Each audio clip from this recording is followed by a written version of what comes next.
একটি বইয়ের চিহ্নিত মূল্যের উপর 10% ছাড় দিয়ে একজন বই বিক্রেতা 20% লাভ করছে।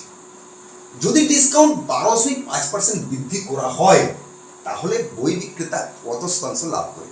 ঠিক আছে, দেখো চিহ্নিত মূল্য মানে এমপি মার্ক প্রাইস, আর বিক্রি করছে মানে এসপি সেলিং প্রাইস। চিহ্নিত মূল্যের উপর 10% ছাড় দিচ্ছে। 10% মানে আমরা কি জানি, 10 এর 100, তার মানে 1 এর 10, মানে 10 টাকা লেখা থাকলে 1 টাকা ছাড় দিয়ে বিক্রি করছে, মানে 9 টাকা হয়ে গেল। দিয়ে সেটা 20% লাভ করে বিক্রি করছে।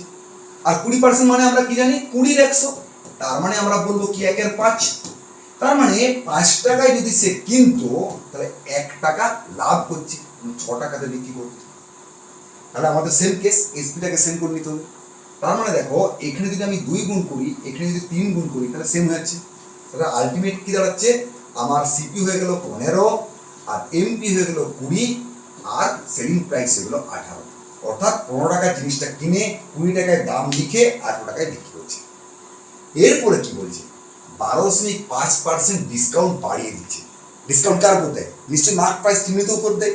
তাহলে এর উপর ডিসকাউন্ট যদি 12.5% বাড়িয়ে দেয় তাহলে কত হবে?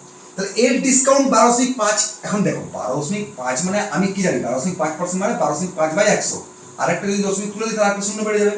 তাহলে 5 × 100 40, তার মানে 1 এর 8, তাই না? তার মানে 1 এর 8 ছাড় দিচ্ছে। 1 এর 8 ছাড় দিলে থাকছে কত? আর 7 এর 8। 1 থেকে 1 এর 8 বাদ দিলেই তো 7 এর 8 হয়েছে।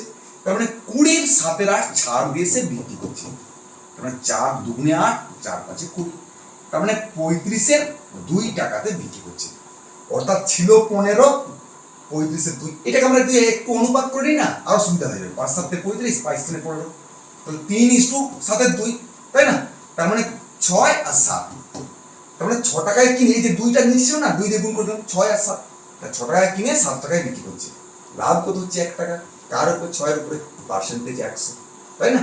6 × 96, 4 এর 6 মানে 16 × 2 এর 3% হয়ে যাবে আমার লাভ। অর্থাৎ তোমার option A is the right answer.